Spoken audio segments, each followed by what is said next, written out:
My Fox Ate My Homework by David Blaze. Friday morning. My teeth clicked and clacked when I stepped into my new school. Goosebumps popped up all over my arms like hot air balloons. I wasn't nervous, just cold. I knew I'd never wear shorts and a t-shirt there again. Okay, I was a little nervous. Come on in, the sixth grade English teacher said when I stepped into her classroom. She was standing in front of a chalkboard with the name Miss Cox written across the top of it. She was older than any of the teachers I had in the city, and she had a high-pitched twang in her voice that made me shudder. Don't be shy, she waved for me to come to her desk. 20 or 30 kids stared at me from their seats. My hands felt sweaty. Can you dance? One of the girls shouted at me. I felt ashamed to shake my head no. I did the chicken dance once at a birthday party. I knew that didn't count. Class, the teacher said, wrapping an arm around my shoulders, I'd like to introduce you to Jonah Johnson. Joe, I said right away. I didn't like being called Jonah. I didn't expect anyone to understand, but I didn't want to feel like a little kid. Miss Cox chuckled. Of course, Joe. Whatever you prefer. She motioned toward the class. Go ahead and find a seat. We only have a few minutes left. Some kid in a tank top jumped out of his seat and shouted, He has to sing the song. I had no idea what he was talking about. My mom begged me not to sing in public after she heard me singing in the shower one day. Miss Cox shook her head and told the other kids to sit down. This is Joe's first day, and he doesn't know the rules yet. I think we can give him a pass this one time. She winked at me. Anyone who's late has to sing a song in front of the class. We'll teach it to you later, Joe. Besides, I'm sure you have a good reason for being late on your first day. I had a really good reason. It was Friday and I didn't want to be there at all. Why couldn't my mom let me start this school on a Monday like everyone else? She had to pry me out of my bedroom kicking and screaming. Maybe that's not completely true, but it sure felt that way. I walked through the rows of desks to the back of the room. I didn't want to sit near the front because that's where you get asked all the questions. Not here, some big kid with wavy blonde hair growled at me before I could sit in the only open seat. He was so big it looked like he was supposed to be in the 9th grade. He stared at the desk when he spoke. That seat is reserved.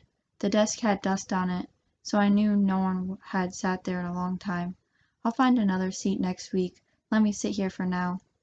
Maybe I didn't make myself clear, Jonah, he hissed. This seat is reserved, Jonah.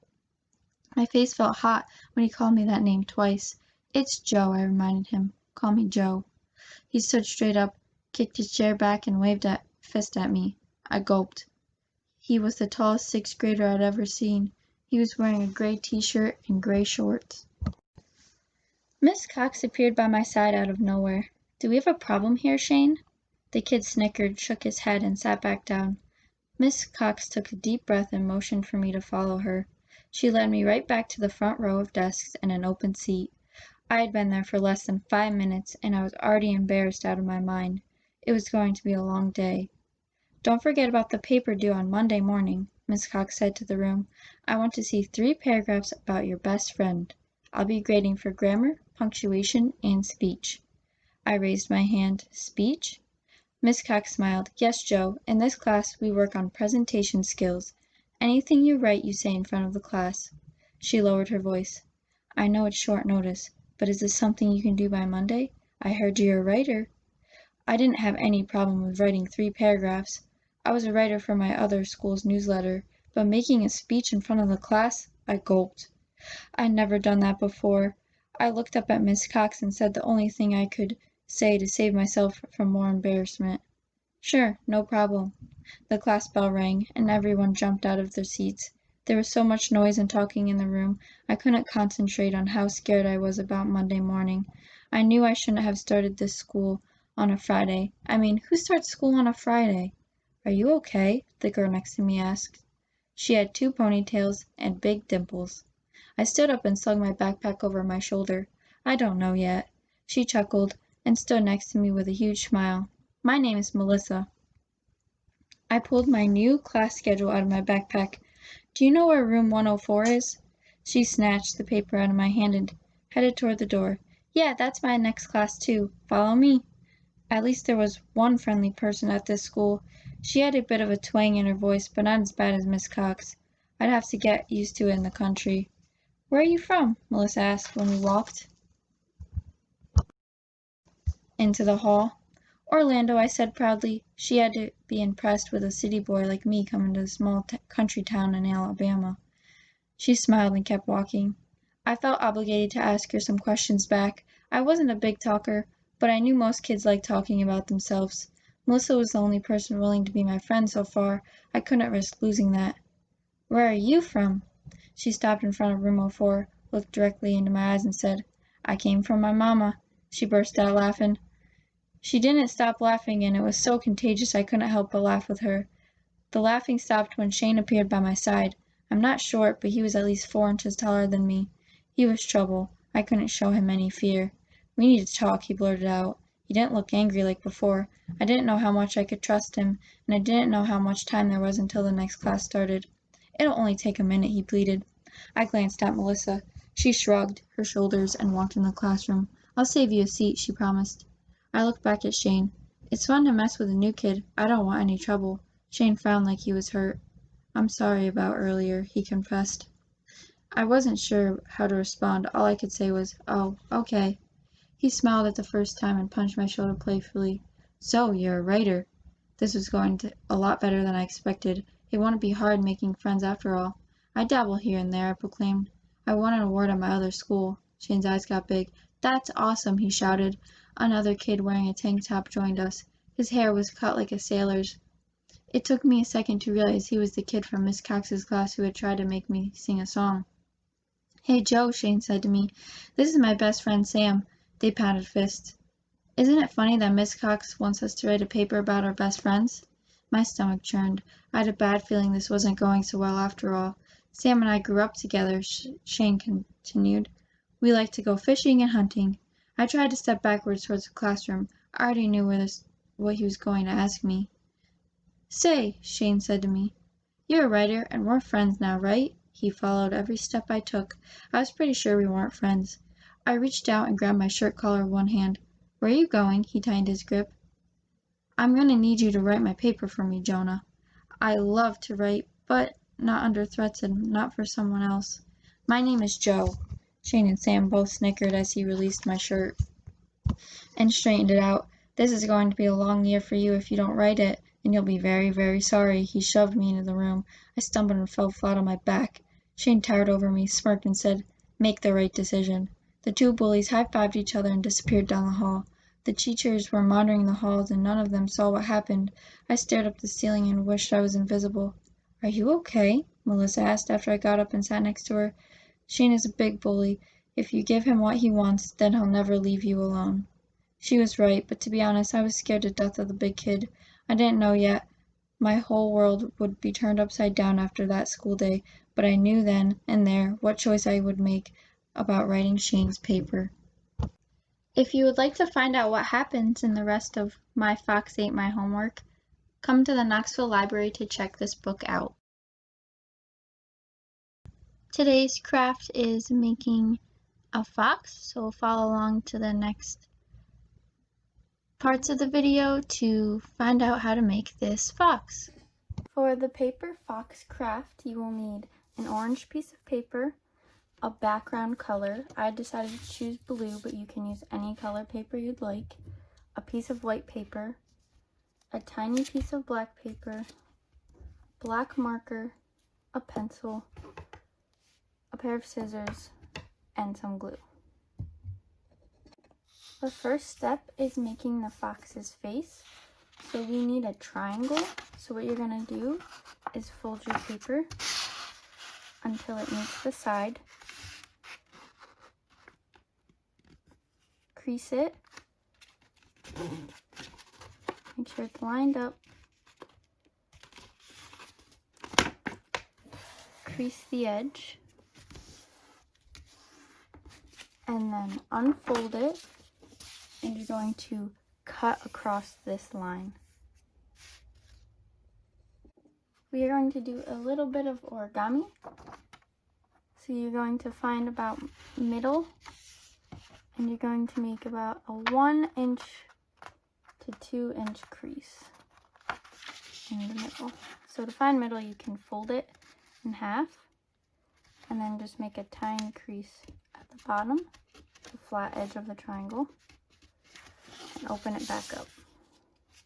Now you can see that there's a tiny crease right here.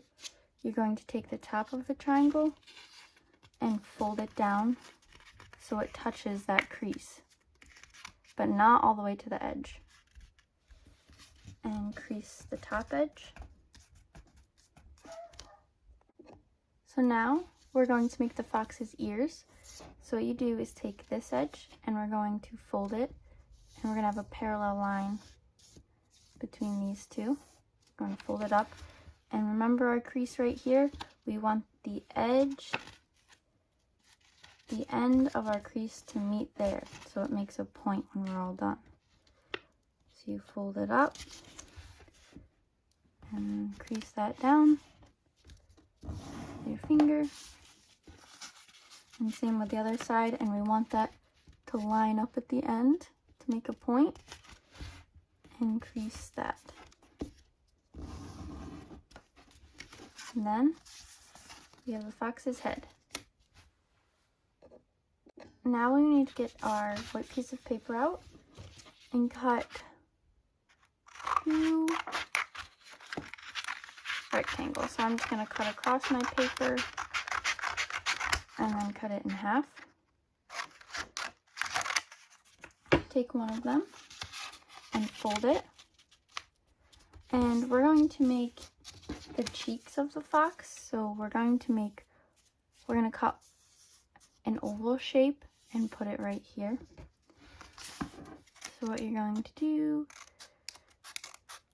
is on the creased edge, cut from the creased edge and go around and make a half circle or half oval. And this piece is going to be glued right here. Do this side and do the same thing for the other side.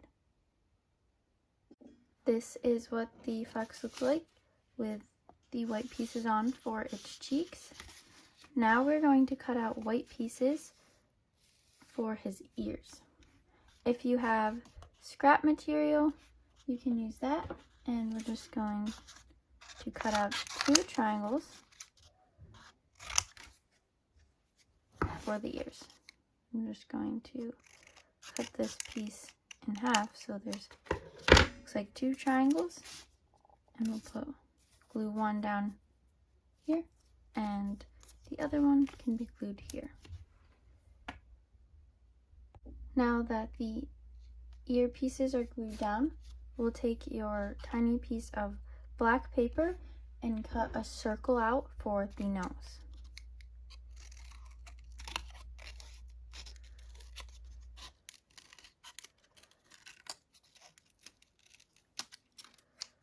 After you have it cut out, glue that down. Now that the nose is glued on, we're going to take our black marker and draw eyes and then little marks for fur. So first you can start with the eyes on one of the white ovals. Going to draw a circle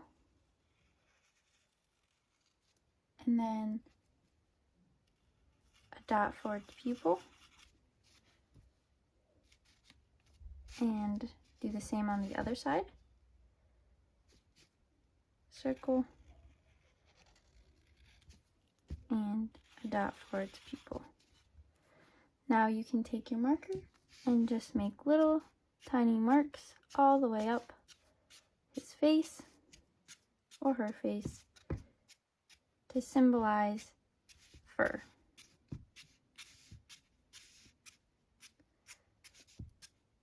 You can even do it on the ears.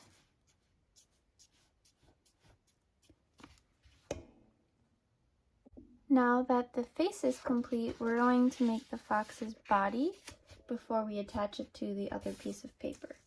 So the first part of his body is just a long rectangle. So I'm going to take the rest of the orange paper that I had, and from one of the corners, I'm just going to make a rectangular shape. So that will be for its body. And now we need 4 legs. So what I'm going to do is I'm going to make a line the thickness of the leg I want to be. And I'm just going to make a long line all the way to the edge of the paper. And I'm going to cut this out, and then I'll cut it into 4 separate sections. And then for its tail, you can have a bushy tail or a skinny tail. I'm going to make mine bushy, so I'm just kind of make like a tail shape. And then I will cut that out as well. Cut these pieces out, and then we'll go on to the next step. Once you have your pieces cut out, like this, we will take the other color that you decided to pick. It doesn't have to be blue like I picked. It could be any color. You're going to lay your fox onto it. So we will glue these out after, but I'll show you how to lay it down. So put the body down, and you will glue the legs underneath, like so. And then the tail on as well. Once you have your pieces cut out, you're going to take your plain piece of paper, any color, it doesn't have to be blue, and we're going to glue the fox down.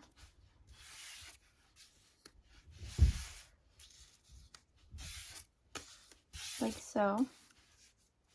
4 legs and a tail and a head, and you can glue it anywhere on the piece of paper. And then we'll go on to the final step. Here is what my fox looks like glued down.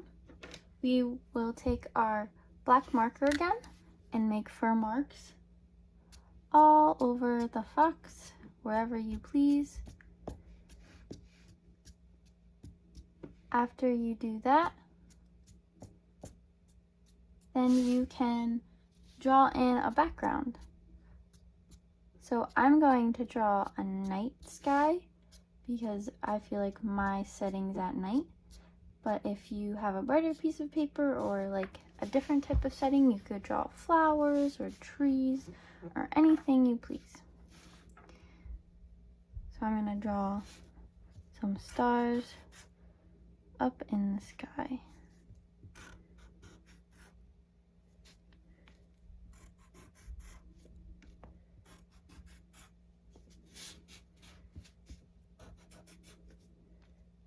Maybe even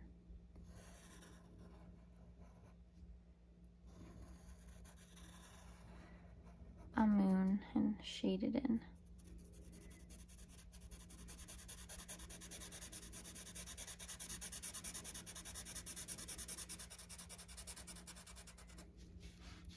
And I'm gonna make it look like my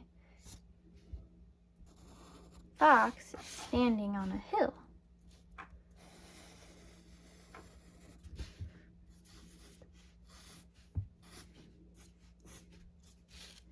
Put a few more stars in the sky.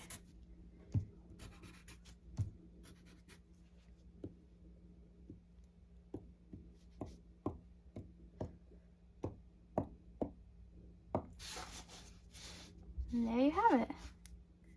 Foxcraft. I hope you enjoyed this week's videos and crafts. Come back next week for more books and activities.